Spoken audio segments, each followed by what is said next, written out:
Topping our news tonight, with authorities investigating the discovery of 4 women's bodies in New York. Many are wondering if there was a connection into a similar find here in Atlantic County several years ago. Phaedra Laird sat down with someone who studies serial killers to discuss the cases and see if there was a possible link between them. It's a scene that's made headlines in recent days after the bodies of 4 women were found on a remote beach in Long Island, New York. Authorities there are now working to determine if 2 of the victims are prostitutes reported missing several months ago, leaving many wondering if this case is in any way connected to the discovery of 4 dead women, all known prostitutes, in the West Atlantic City section of Egg Harbor Township in 2006. Just to say that they're prostitutes wouldn't necessarily link the 2 cases.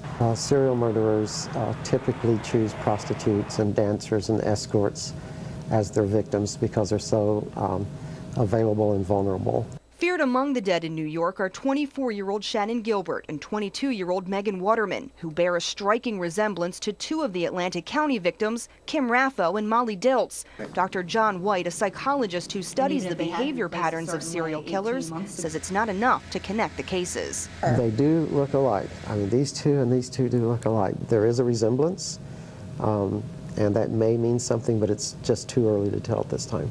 White says far more information is still needed in the New York case besides the identity of the victims, like how they were killed and how their bodies were left on that remote beach, before even considering if the case here is in any way connected to the case up there. You still need more. Still need more. You have to be very careful about linking these crime scenes.